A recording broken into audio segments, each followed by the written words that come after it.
Oh Wheel, I've missed you. If you're new to the channel or haven't seen my previous episodes of this series, I ask you, the viewer, to comment suggestions of games you want to see me platinum. It doesn't matter how difficult or how long. I take all of your suggestions and I throw all of those games into a website called the Picker Wheel. That way I don't have to decide what to play next and you all get to have your say and hope your game gets randomly picked. So far we've platinumed Sleeping Dogs, Deathloop, Bully, and Ghostwire Tokyo, which I've mostly had an absolute blast with. As always, all of these videos will be in the top right hand corner or in the description if you need to catch up. Make sure if you do want to keep seeing more videos like this in the future, be sure to leave the video a like, comment below some more platinum suggestions, subscribe so you don't miss out on future videos, and if you want to play along at home or see the list of games the wheel comprises of, click the links in the description below. Without any further fluffing though, let's spin that wheel to see what we get this time.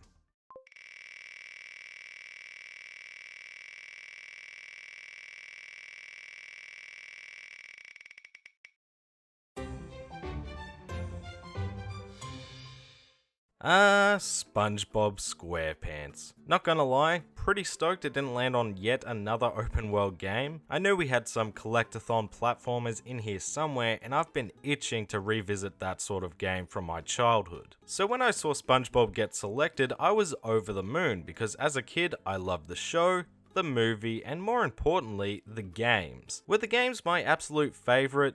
No. But I do remember them being a lot of fun, and ever since Battle for Bikini Bottom Rehydrated released, I've wanted to check it out once again and re-experience that sort of childhood memory. But as usual, I just hadn't gotten around to it yet. If it's not for a video, I struggle to find the time to just play games for the sake of it. So to have the excuse now was something that I was really excited about. So much so that I decided to take it a step further, because Battle for Bikini Bottom wasn't the only SpongeBob game I wanted to finally play and ultimately platinum. No, I wanted to check out the Cosmic Shake as well, a game that released as recently as January this year, and get these games off my backlog, off the wheel, and into my platinum collection whilst experiencing that nostalgia I knew was waiting for me. But what are these platinums like? Well, according to PSN profiles, both games rank a 3 out of 10 in difficulty and take between 12 to 14 hours to complete. So a short and sharp one for us today, hence why I felt this video needed to include both games. Don't know anything about Battle for Bikini Bottom or the Cosmic Shake? Well, there's not much to it. They're 3D collectathon platformers based around SpongeBob and his cast of characters. If you're a fan, especially a fan from the early seasons, you'll get a good kick out of the story, locations, and jokes. If you're not, well, the gameplay is still a good time if you enjoy the genre. Super basic, but seriously, it's all you need to know. And now, with everyone caught up, let's get these platinums. Okay, let's start with Battle for Bikini Bottom. This one's going to be nice and quick because honestly, in terms of trophies, there isn't much to this platinum. You should obtain a staggering amount of trophies just by naturally playing the game. I mean seriously, if I was being conservative, I'd say you should naturally obtain about 28 out of the 33 trophies, and that's including the combat related trophies. One of the few trophies not pertaining to finding collectibles or completing each world for defeating 100 robots with SpongeBob, Patrick, and Sandy, and that should be done before the halfway point. Really, the big objective in this platinum is finding all 100 golden spatulas, which also pairs with getting 100%, and you need 75 just to beat the game. Some of the collectibles are a bit outside the box, like Patrick's socks, usually being hidden away on secret paths on the sliding segments, or by destroying some random boxes. However, most are simply obtained by completing a platforming challenge, a main or side mission, or from finding all of Patrick's socks, and ultimately buying some from Mr. Krabs, which actually had me go back and do about 15 minutes worth of farming to get done as I was a bit short on funds. There isn't a lot of backtracking to get these collectibles either, maybe for the first few worlds, but other than that, it really is as easy as just exploring as much as you can see. I wish I could go into more detail and really break down this journey because the game itself is an absolute blast to play, and I had so much fun going for this platinum. Seriously, re-experiencing one of my childhood classics had me grinning from ear to ear throughout. It is just really straightforward in terms of the trophy list though, to the point where I managed to obtain the platinum in a single sitting, taking me about 7 hours to do so.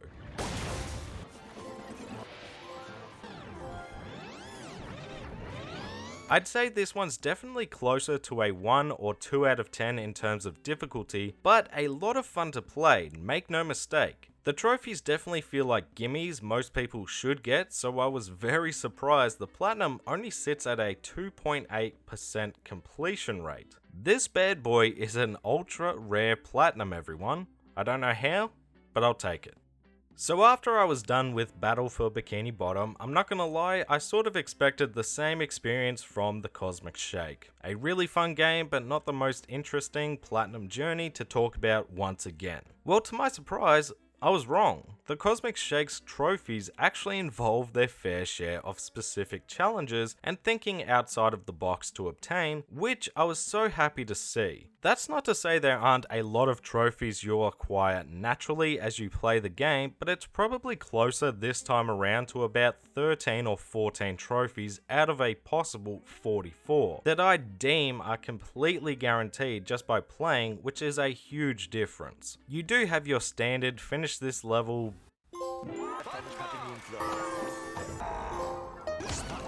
get out of here.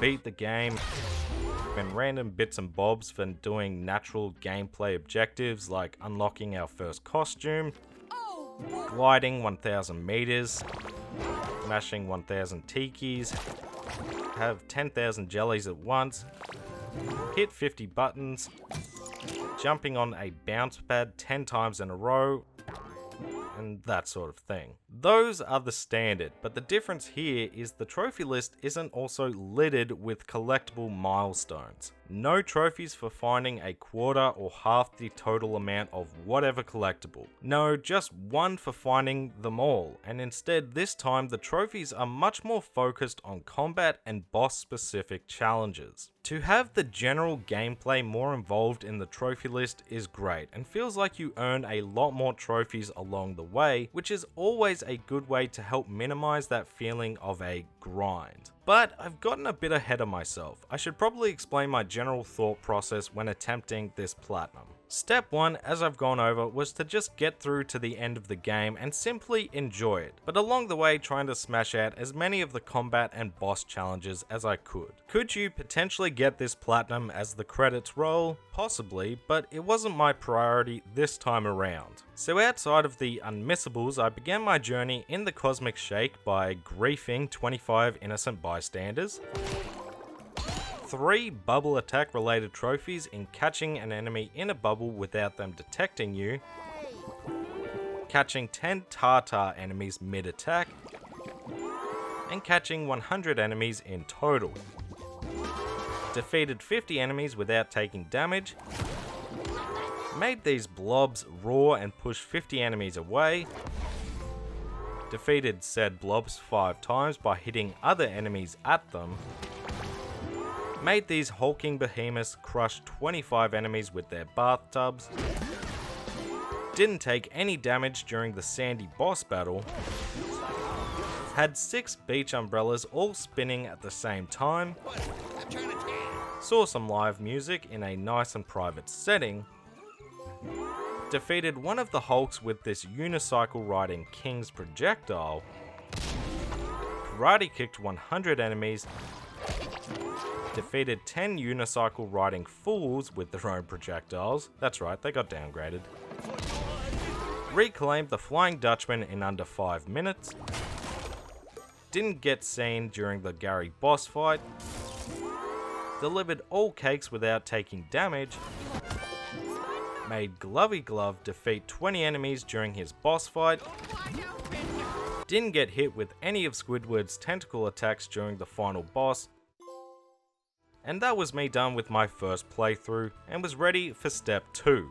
Now step 2 really is just cleaning up on a second playthrough. However, when I say second playthrough, I don't mean we're starting again from scratch, but rather you get to attempt the bosses once again and clean up anything you may have missed after the credits. And a lot of these I knocked out early simply by finally exploring the hub world of Bikini Bottom. I found the last golden spatula, which there is just the one in each level.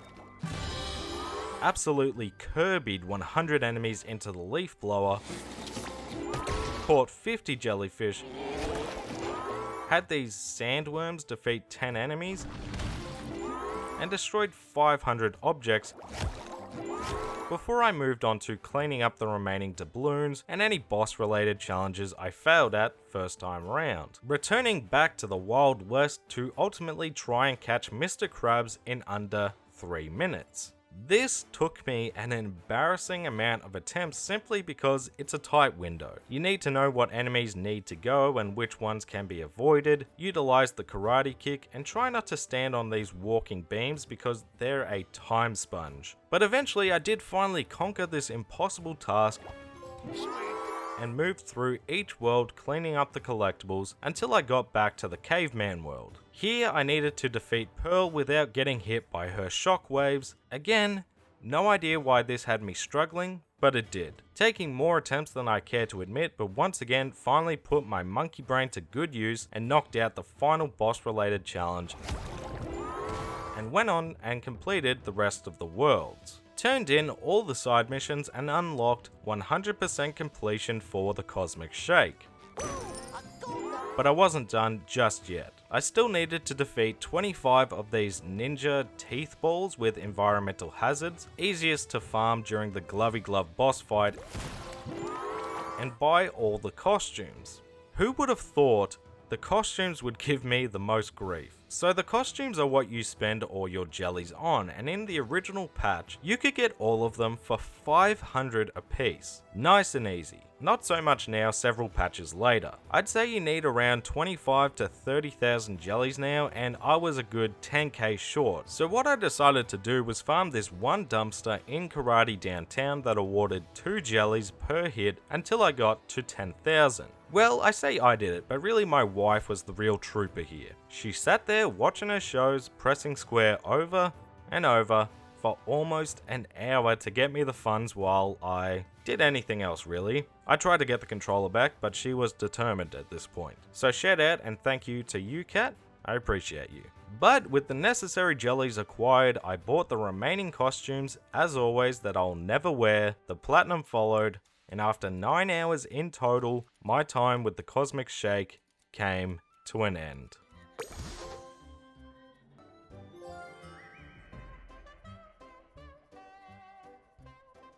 So, after 16 hours in total for both games, what did I think of SpongeBob SquarePants Battle for Bikini Bottom and the Cosmic Shakes Platinums and the games in general? Let's start with the games because again, I really had so much fun with both of these games. Battle for Bikini Bottom was nostalgic bliss, though platinum wise was a bit too basic for my liking. But the Cosmic Shake was truly great. It's funny, leans on those early seasons, which for me was perfect. The gameplay felt like a natural progression to the formula to bring the game to the current gaming sphere, and trophy-wise, they're varied, encourage different ways to play the game, and actually has a few trophies that require you to be on top of your game. It's still not the most challenging, as is evident by the 9-hour completion time, but it's a platinum journey that I really did enjoy from start to finish. If you're a fan of collectathon platformers, a fan of SpongeBob and this world, then I highly recommend adding these games to your platinum collection. I'm really glad I knocked these games off my backlog and got to come back to a genre that defined my childhood. These games were an absolute blast, and especially after the Cosmic Shake, I'd be happy to see more games like this